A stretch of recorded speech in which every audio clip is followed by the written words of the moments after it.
Okay, hello ladies and gentlemen, and welcome to this webinar brought to you by City Index. Today we're going to be talking about trading with support and resistance. This is a subject that's very near and dear to me only because most of my trading, actually the vast majority of what I do as a trader and as an analyst, is look at support and resistance levels. And I think that holds true for most traders, most investors out there.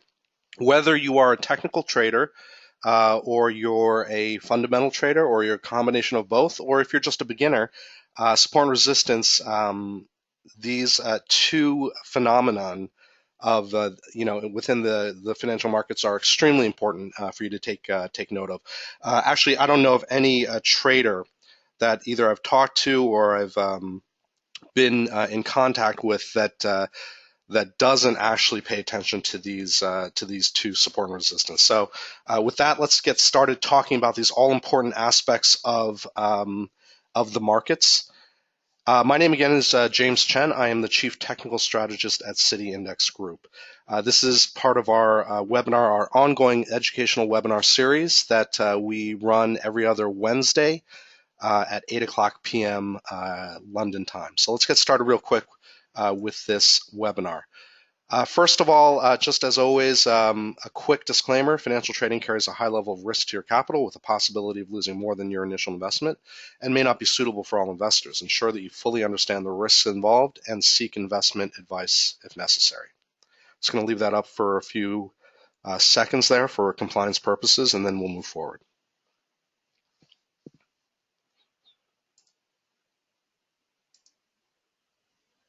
Okay.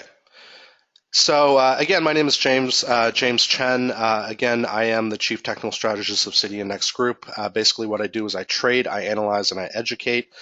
And this is a whole lot about me, but I think most of you know who I am or what I do from prior webinars or my analysis, which you could find on cityindex.co.uk. If you have any questions throughout the course of this webinar, please feel free to type them into the questions window. I'll be very happy to get to as many as I can. And right now, just several people saying hi. So hi, Abul and Zorak. Let me see, any questions here? Okay, so we're going to get to some of these questions later. Let's first talk a little bit about support and resistance. Okay, well, before we get to that, just quickly, in terms of the educational webinars, as I mentioned, these Wednesday webinars at 8 o'clock p.m. London time, where we talk about different aspects of trading the markets. So we went through a lot of different subjects and topics in the last several weeks, and there are many, many more to come as we move forward in this ongoing series of educational webinars. So we went through such topics as an introduction to trading, indicators, chart patterns, multiple time frames, entries, exits in terms of stop losses and profit targets, emotions and trading psychology, trading plan discipline, candlestick analysis, and then last time, which was 2 weeks ago, was Fibonacci trading. And I'm going to quickly take a look at that before we move on to today's subject, which is trading with support and resistance. And this is a very important, in terms of trading, this is a very important topic, again, for those of you who really take your trading seriously. Support and resistance are really the pillars of any type of trading that you do. So again, as I mentioned, everyone uses support and resistance. What are support and resistance? I'll get to that in a moment. But basically, it's about trading around boundaries. Okay, so that you have boundaries within any market, and you're trading within and outside of those boundaries. And trading with support and resistance is really less about predicting the market, predicting direction of the market, and it's more about reacting to how the market moves. So, what I often say is that if you're a technical analyst, or if you're any type of trader, predicting the market, predicting where the market's going to go is very, very difficult, but it's really unnecessary. It's predicting where the price is going to go is pretty much unnecessary at any given point in time if you want to be a good trader. I mean, if you want to trade well, it's not about predicting the market. It's more about reacting to to market movements. So, as an example, every month we're supposed to, our analysts here at City Index are supposed to provide a prediction as to where certain currency pairs or certain indices or what have you are supposed to go. So, of course, I do this. But at the same time, it's very, very difficult to see. None of us has a crystal ball. It's very difficult to see where exactly price is going to go, or even where in the general ballpark price is going to end up. Rather, if you want to be able to trade well, you want to be able to react better rather than predict market movements. Okay, so hopefully that made some sense. But basically, what it is that when you're using support and resistance, you're looking for areas where you could react. And when I say react, what I mean by that is that you can put in entry orders or enter into a market, going long or going short, as well as exiting markets, as well as managing your trade. So that's all about reacting to market movements, and I'll talk about that in a minute. Okay, so moving forward, 2 weeks from now, we're going to be talking about trading with the trend, which is another one of my favorite topics. And then we're going to be talking about counter trend and range trading, breakout trading, trend lines and trend channels, trading divergences, trading with moving averages, scaling in and out of trades, and much, much more. So we're going to be talking about a lot of different types of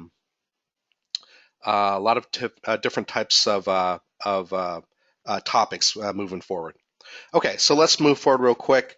Now, I do have a question or a comment here from Abul. Please talk about index, not Forex. Forex is full of false moves. I don't trade Forex. Okay, I completely appreciate your viewpoint. I trade Forex a lot. I also trade indices a lot.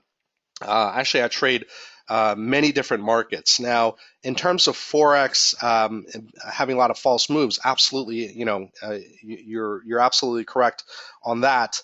But the different, when you take a look at stocks or indices or futures, there are also a lot of false moves in those.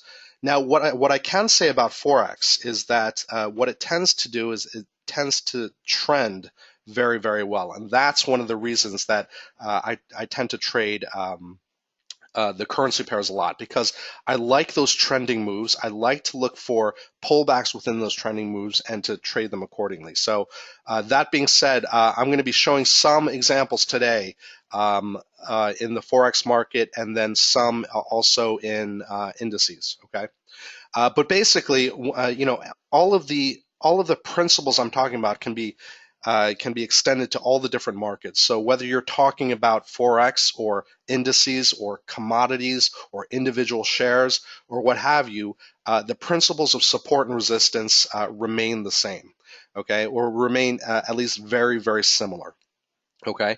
So we'll talk about that in a minute. Now, just to go over from 2 weeks ago, we talked about Fibonacci ratios, okay? So we talked about the different retracements and extensions on Fibonacci's. I'm not going to go through all of that again. And by the way, if you miss any of the past webinars, they're all available on our site at cityindex.co.uk, and you could go to our webinar archives page, where you could get all of the recordings, and including this one. This one's going to be recorded, or it is being recorded and will be posted up tomorrow. Okay, so Fibonacci ratios, we were talking about those. Now, what exactly are Fibonacci ratios? And I mentioned this 2 weeks ago. They're basically support and resistance. So you see this depiction right here of the Fibonacci ratio. You see a pullback to, if you could see here, the 38% Fibonacci retracement. And I showed a bunch of examples last time on last webinar. What is this but another depiction of support or resistance? Okay, in this case, it's support. So we have a support level right here. So in terms of pretty much anything you use, any technical tool or what have you that you use on your charts, they're pretty much all pointing back to support and resistance, okay? So this includes 2 weeks ago, the Fibonacci ratios. This includes the moving averages that I talked about several weeks ago. This includes the chart patterns. This includes the candlestick patterns. All of it comes back to support and resistance, and I'll show you how in a minute. Okay, so that was Fibonacci ratios, again, support and resistance. And then I mentioned this confluence thing, and I keep mentioning it because this is basically what I trade and how I trade it, how I trade the markets. What you want to look for is agreement amongst the different tools that you have at your disposal. So it's all about, again, it all comes back to support and resistance. So you're looking for a trend. Okay, first of all, you're looking for the trend, and we're going to be talking about this 2 weeks from now. And then you're going to be looking at volatility of the trend. But beyond that, you're basically looking for support and resistance. So one of the main things you're looking for are major and minor support and resistance levels. And what's the difference between a major and a minor support and resistance level? The difference is simply based upon time frame. So, for example, if you have a very strong support or resistance level, let's say on the pound dollar at around 150. Okay, 150 is a very strong support or resistance level. Now, that's a major one. Okay, so on a long-term basis, you have a major support or resistance level at 150. Now, if you drill down into shorter time frames, let's say you get down to the 5-minute time frame or the 15-minute time frame or whatever you use, you'll see even more granular support and resistance levels that you could pinpoint, and those would be deemed minor support and resistance levels. Okay, so whatever time frame you're trading, if you're a short-term trader, you want to look at the support and resistance levels that you see on the time frame you're trading. However, you also want to be able to pay attention to the major ones. That's why you always want to have a broader perspective. Even if you're a very short-term trader, you want to have a broader perspective of where the major support and resistance levels are. Okay, and this discussion probably doesn't make a lot of sense to you if you don't know what a support or resistance level is, and I'm going to get to that in a second. Okay. Where are the major moving averages? Okay, that's also about support and resistance. Where are are there any key chart patterns showing? The triangles, the pennants, the rectangles, whatever you want, whatever you want to look at, the wedges. These all have to do with support and resistance. Once again, key candlestick patterns. That's also about support and resistance. Okay, indicators also. Many indicators also pinpoint support and resistance. So this all comes back to this one key concept here. Okay, and then I also talk about this all the time.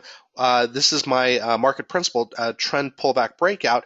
What is this but support and resistance trading? So you have a trend, you have a pullback, and then you have a breakout. Okay, Abul, which moving average is major, 50-day or 100-day? Okay, that really depends on how you trade. And when I talked, which moving averages you use, but when I talked about major and minor resistance level, support and resistance levels, basically what I'm talking about are the horizontal lines, not the moving averages. Now, in terms of the moving average support and resistance levels, the ones I use are 50, 100, and 200. Okay, and all of those can be used as support and resistance, and I'll show you in a minute on my charts exactly how you could use them.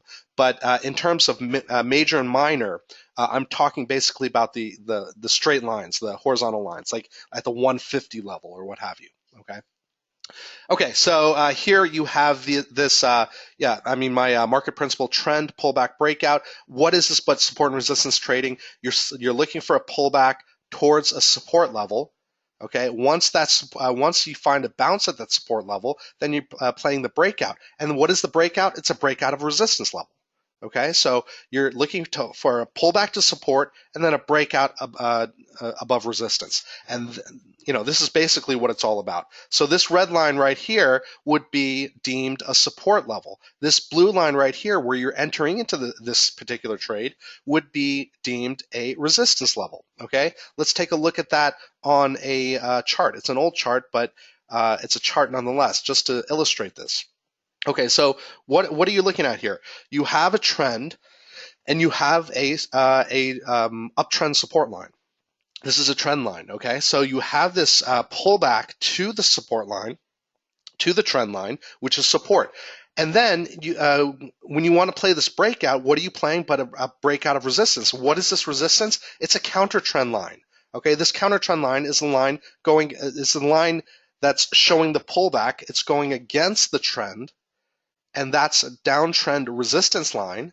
It's a short-term downtrend resistance line within the pullback, and you're playing a break of that. So basically what you're looking at here is a pullback to support, a breakout of resistance. And those are two of the primary things you could do with support and resistance. You're looking for bounces or breakouts. In this particular move, in this particular case, we're looking for a pullback and then a bounce and then a breakout of the resistance. Okay, so a bounce from support, a breakout of resistance. So that's what basically this is all about. Okay. Okay, now let's get down to support and resistance, what it is, how to trade it. Now, as I mentioned, support and resistance it's among the simplest, most straightforward ways to trade. Pretty much everyone who has ever traded and who trades today are basically always looking at support and resistance. Okay, whether it's your main thing that you do or just an adjunct tool, everyone pays attention to support and resistance. Okay, now most technical trading, as I mentioned, is support and resistance trading. And again, it's less about predicting and more about reacting. So I'm going to show you what the support and resistance that I'm talking about, and I'm going to show you depictions of it in a second, and then I'm going to go to my charts and show you how they can be traded. Okay, so basically what it is you're trading around boundaries, around borders and boundaries, either breakouts or bounces of those boundaries, okay? And again, it's less about predicting, more about reacting to the markets for both entries and for exits. So what are the two types of support and resistance? Number one, static. Static support and resistance is basically the horizontal price levels that I mentioned, okay? So,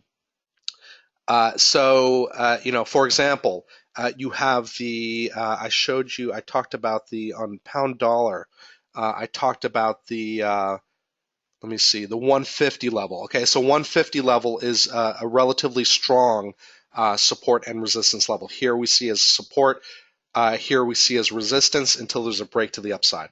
Okay, so let's go back to here. So that is the horizontal price levels. As you can see on my charts, I have horizontal price levels all over my charts. Okay, so these are simply, how do I pinpoint these? How do I know their support and resistance levels? Well, basically, I'm just looking for past turning points in price. Okay, and the turning points are showing me, approximately where a support or resistance level might be.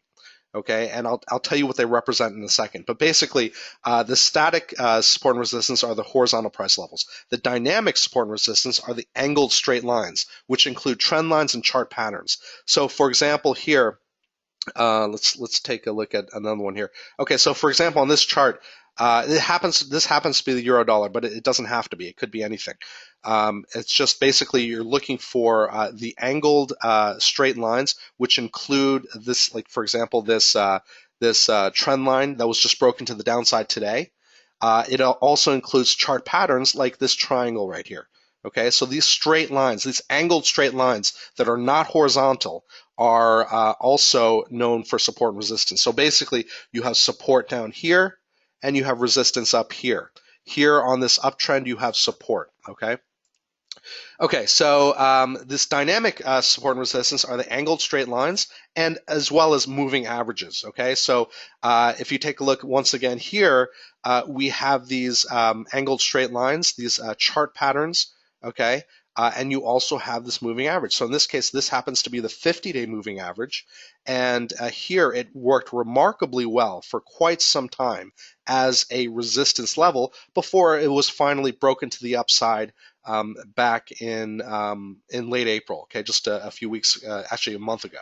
Okay, so it worked really well as resistance until it was broken, which brings us to the two ways to trade support and resistance. Very simply, you trade either the bounces or the breaks. Okay, the bounces are respect of support and resistance. The breaks are violation.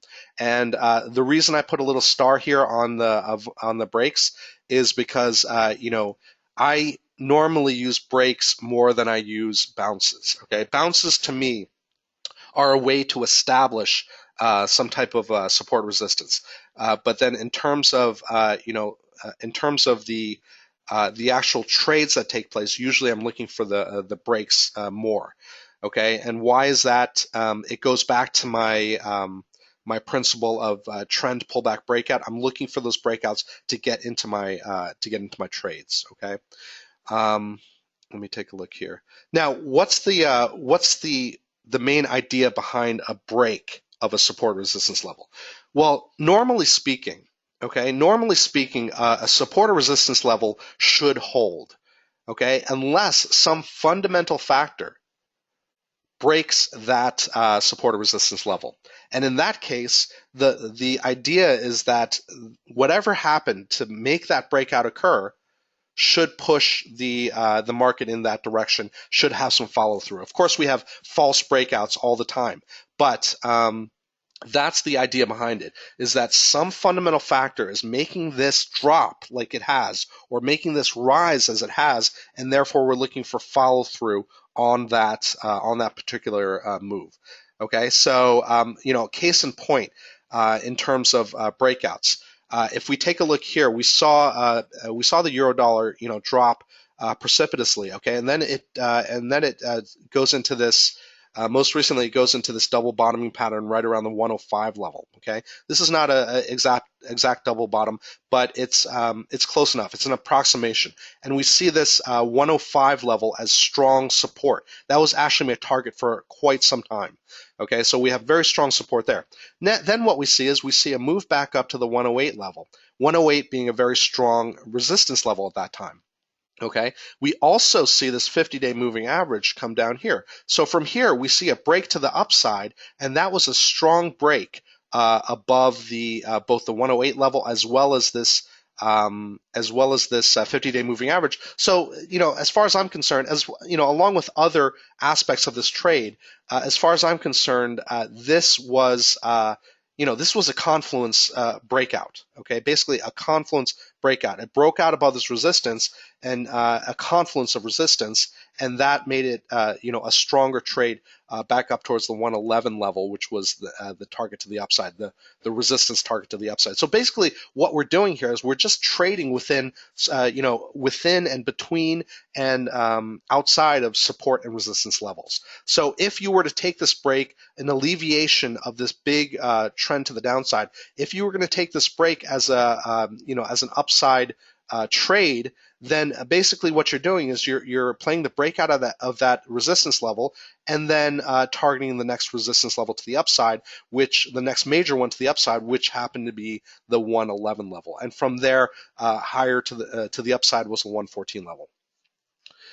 Okay, let me go back to here. Okay, so again, two ways to trade support and resistance with bounces or breakouts, and both can be used. So it really comes back to the most simple aspects of trading, which is you're looking at lines in the sand, you're looking at boundaries, and you're looking for the market either to respect those boundaries or to break those boundaries. And once that occurs, then they can be triggers for trades. And if you have confluence in that trade, even better. Okay. Okay. Before I move forward, let me get to some of these questions here. Do you buy at the support line or after the breakout? That's a great question. Usually what I do is I'm looking to buy after a breakout. So even though,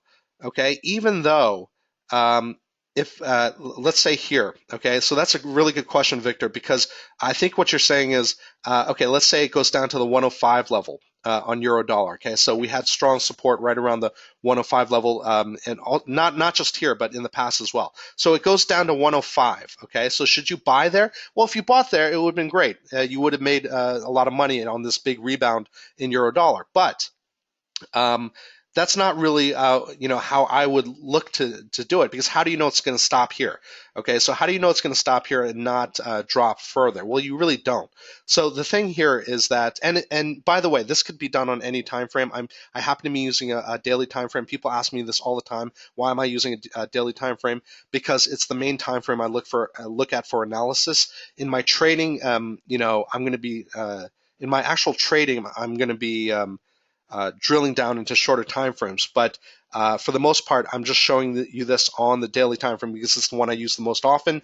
But if you are, if you're using a shorter time frame, support and resistance works just the same. Just keep in mind that you're going to have minor and major support and resistance levels. So again, if you are trading on a 5-minute chart or a very short-term chart, the major support and resistance levels may not be so apparent if you're just looking at those short-term charts. Now, what I would recommend is that you look at the daily chart first and know where the minor and major, where the major support and resistance levels are, and then drill down and you have those, and then you could look at the minor ones as well. Okay, so that being said. Okay, so here, it would have been a great trade again to go long here, but how do you know it's gonna bounce? Well, what you could do is you could wait for some indication of a bounce, and then you could trade that there. But what I usually will look to do is I will look for evidence of a break, especially of a confluence break, as I just mentioned. So for this particular move, if I were to trade long on this, I would wait for the bounce to occur and then a break above some resistance level in this case. And in this case, there was a very strong confluence right here of, again, as I mentioned, the 50-day and the 108 level. Okay. So that's usually how I do it. And, actually what I usually do is I'm looking for, as I mentioned, the trend pullback breakout principle. I'm looking for breaks of support and resistance within trends. So most of the time, this is what I'm looking for. I'm not necessarily looking for this type of this type of a reversal move as we saw here. I mean, potential reversal move. Okay. Okay, Zarak, these levels are made with the wicks or the bodies of the candles. Great question as well. Now, that really depends on the way you want to look at it. What I usually do is I use the wicks. Okay, the wicks being, let's drill in a little bit more. Okay. So the question, which is a very good and valid and fair one, is do you use the wicks, which is the, for example, if you're drawing a line here, would you use the wicks, which are the lows here or the highs up here, or would you use the bodies? Now, different analysts and different traders will say different things. What I usually do, and I've been doing this for many, many years, is using the wicks, which means that if I'm going to be connecting, connecting these lines here, I'm going to be connecting the lows here. Okay, the lows on the wicks or the shadows, whatever you want to call them. QC, does the false breakout happen in the same candle or more? Does the false breakout? You could get false breakouts anytime. It depends on your time frame. I'm not sure I understand that question. If you could rephrase that, that'd be great. Steve, what timeline do you use to get support resistance for day trading? Support resistance for day trading. Well, for day trading, you're probably going to be using a very short-term time frame. For example, if you're day trading on the 5-minute, I know a lot of people trading on the 1-minute chart or the 5-minute chart for day trading, but again, I would like to recommend that you at least know where your major support and resistance levels are, and these, most of the time come from the daily charts, or at least the hourly charts. Okay. All right. Okay, great. So let's move forward real quick. Okay, so for those of you who are beginners, what are support and resistance? I'm just going to go quickly through this because I'm sure most of you know what this is. A support is basically a floor. Resistance is a ceiling. That's all it is. Okay, and not to say that floors cannot be broken or ceilings cannot be broken, but these are places where you'd expect to find some type of a boundary or a border, okay, some strength there. Now, a support is a price floor, meaning it's where we could expect to find more demand. And why is there more demand at a support level? Mostly because that level is considered relatively low by the market. Okay, so you find a lot of buying activity, a lot of demand at those levels. Now, as I mentioned, for example, you see this big break to the downside on this support chart right here. Now, why does that occur? who knows? It could be anything that makes that market drop like this below this very strong support level. Now, whatever it is that made that break, again, as I mentioned, you're looking for, people or the market has demand at this level. Now, if you have a break of that demand, a breakdown, then that's basically some fundamental occurrence or a change in sentiment that is occurring that that your expectation is that the market should go in that direction. Okay, so for example, here we have very strong support here, lots of demand at this level, and then suddenly there's a break to the downside, and we want to take advantage of that break. Of that very strong support level. Same thing with resistance. Although you can't see it on this chart over here, you have ceilings. Okay, ceilings here that you have a lot of supply. Okay, more supply may be expected. And why is there more supply expected there? Because the market feels or has a sentiment that particular level is relatively high, and therefore when price gets up to that level, you're going to have a lot of selling activity, or you often will have a lot of selling activity. Now, what happens to make that resistance level broken to the upside? It's some fundamental change or some something that occurs in the market that that makes that supply dissolve or disappear, and therefore it's a good opportunity to play the break to the upside. Okay. So support and resistance are derived primarily from past turning points in price, but they can also be derived from, for example, as we mentioned, the Fibonacci's and many other different tools that we have. Okay, so significant price events tend to occur around established support and resistance levels. So as I mentioned, you're looking for bounces or breaks, and support and resistance exist because of market memory. As I mentioned, resistance is considered too high, support is considered too low, and therefore we have those boundaries, those lines in the sand, if you will.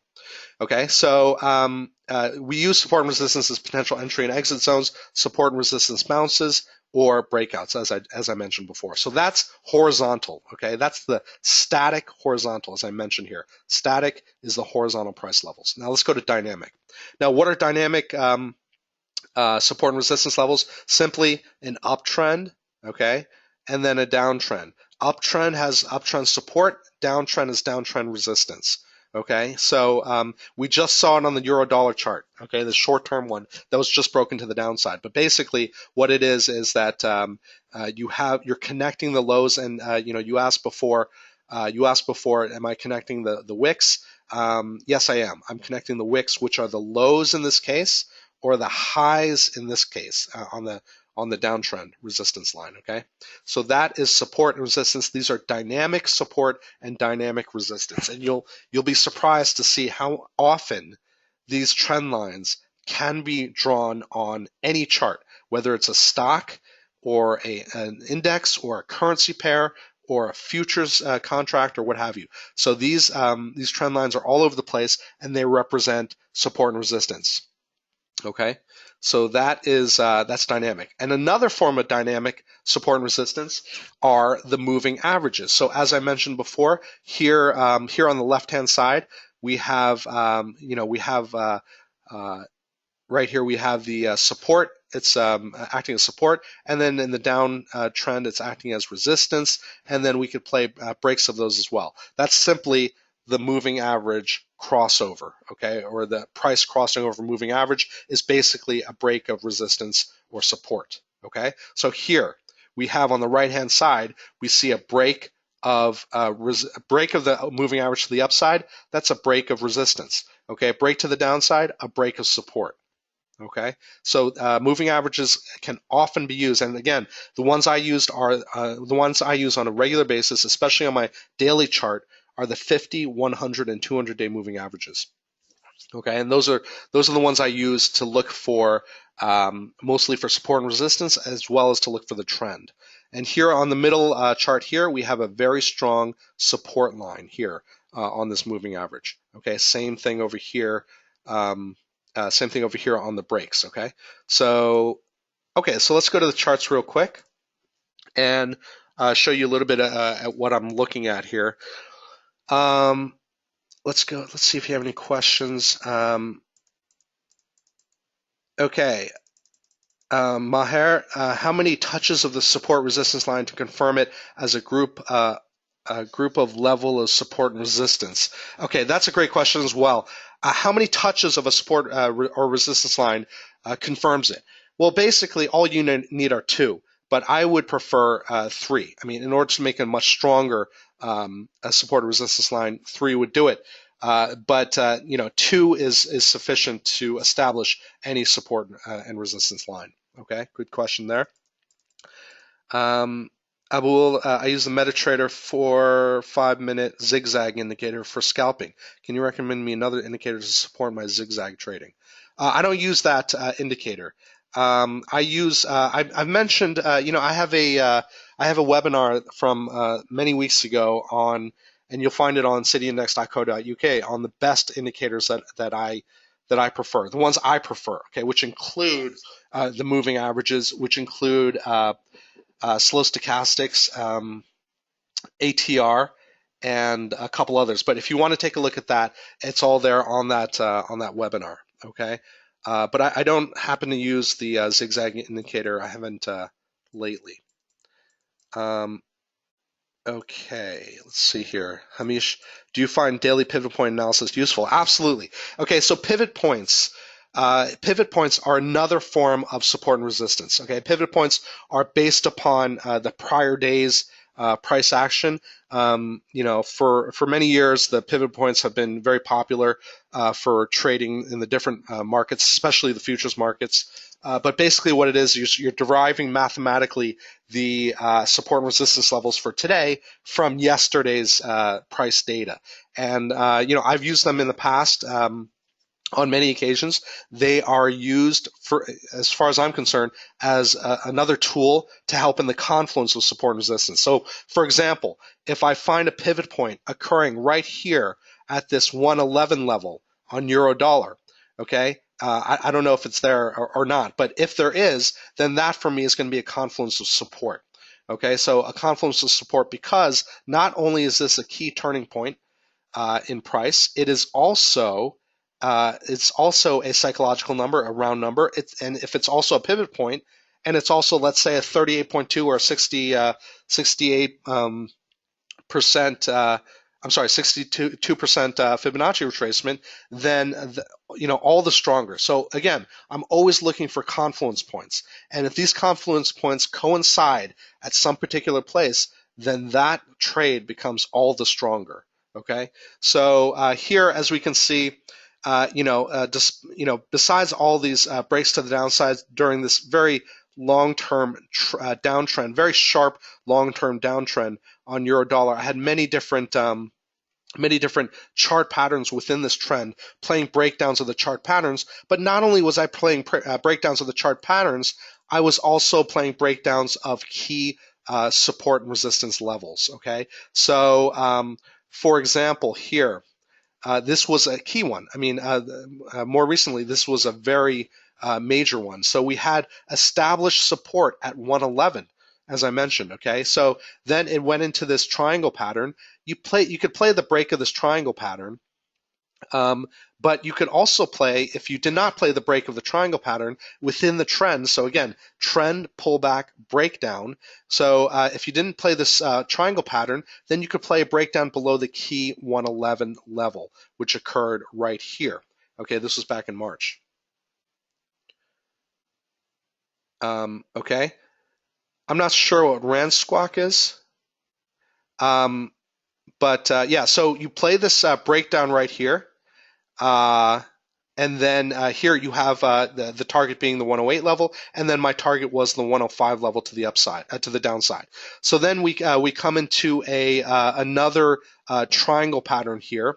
Okay, so again, all this is just support and resistance, and then a breakdown of there back down towards the 105 level. Okay, 105 level, and then I had further downside targets from there. But what happened instead, again, we're not predicting the market, we're simply reacting. What happened instead was a pullback to the upside. And then, as I just mentioned before, we had a breakout above the 108 level, which was also the 50-day moving average, and then we saw a break to the upside, and from there, looking back up towards the 111 level. So again, we're playing between support and resistance levels, back up towards the 111 level, and then from there, breakout to the upside there, eventually hit the 114 level, to the upside, okay? And then from there, we saw a big drop to the downside. So this is all just price action playing within and among support and resistance levels, a breakdown there, hitting back to the 111 level. If there's a strong breakdown there, I wrote about that today. I'm looking towards the 108 level. Okay, let's take a look here. Some other examples here. Okay, so this is one that you probably look at more often that you're in the UK. We have the pound dollar here. So as we can see here, lots of very strong support and resistance levels. The strongest of which is probably around the 155 level. So as we can see here, very strong support here. It becomes resistance. It stays as resistance before a break to the upside, and I believe this was shortly after the elections, the UK elections, where we saw that big upside move in the British pound as well as the FTSE. So here we see this big move to the upside that broke out above the 155 level and then hit the target up here at 157.50.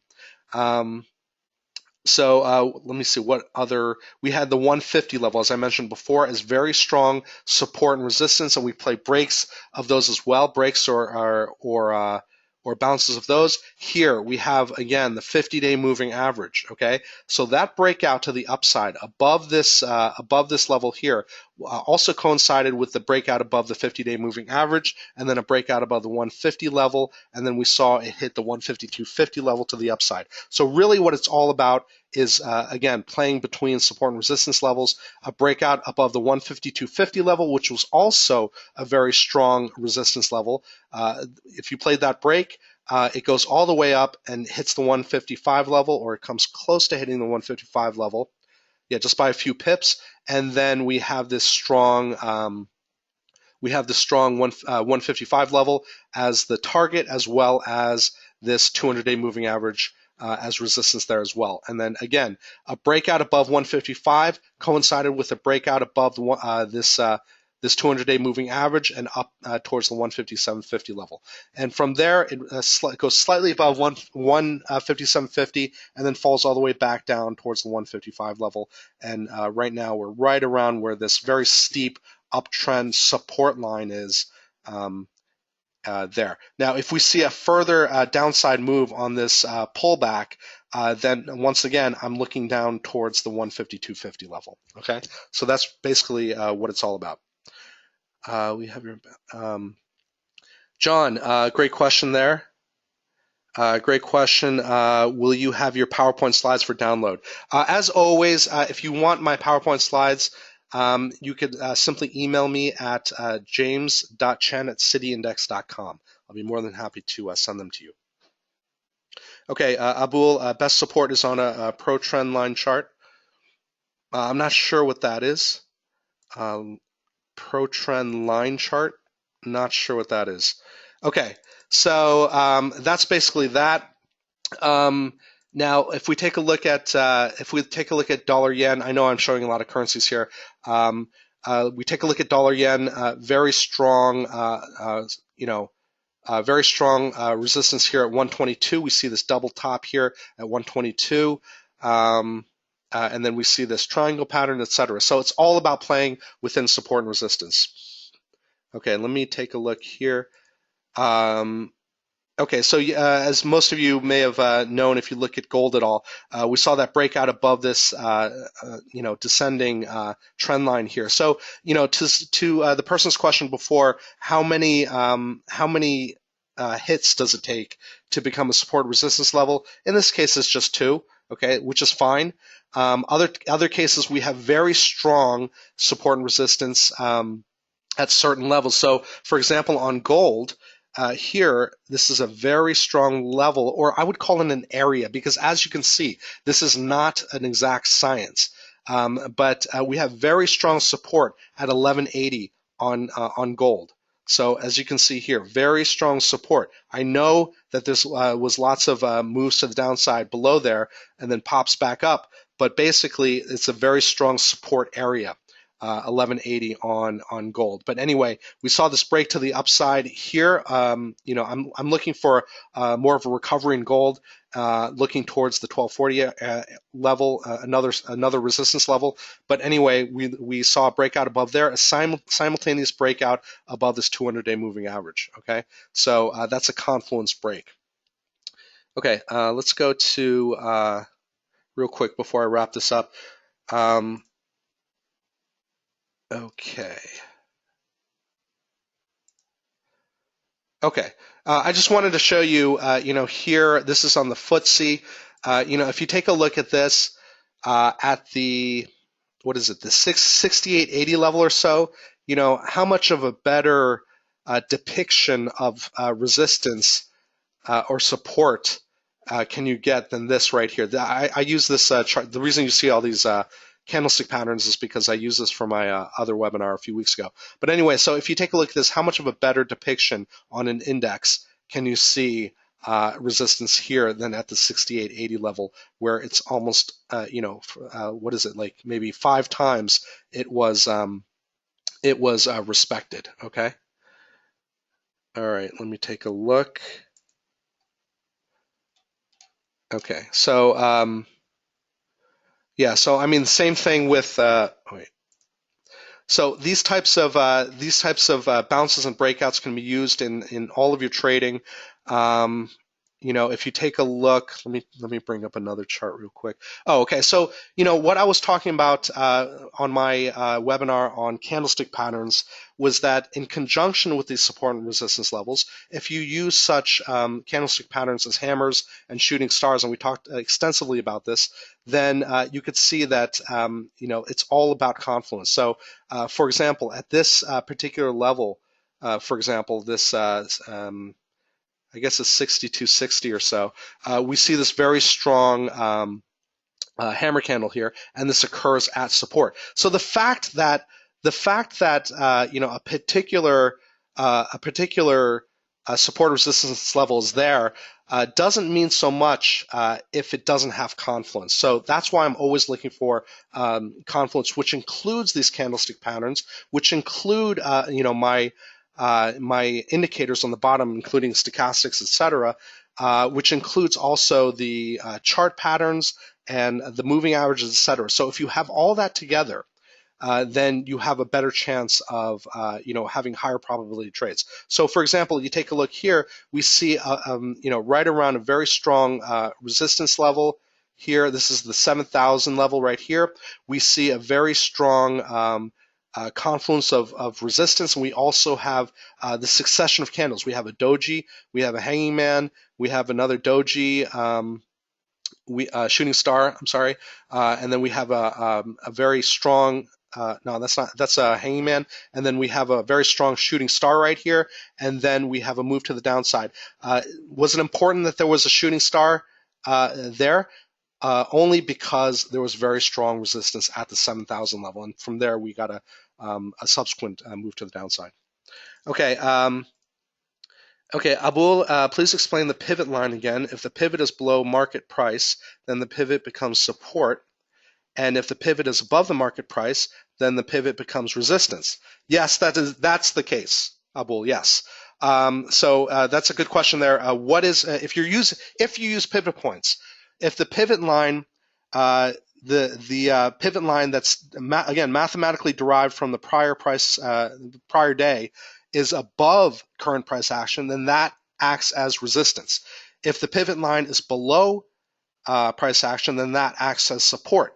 But again, just because they're pivots, it doesn't mean that the price is necessarily going to stop there. There could be a breakout of that. And also, again, I'm not going to be using pivot points alone when I'm depicting or when I'm finding support or resistance. I'm going to be using my other tools as well, which include the Fibonacci's, but most importantly, which include the past turning points, okay, and also round numbers, okay.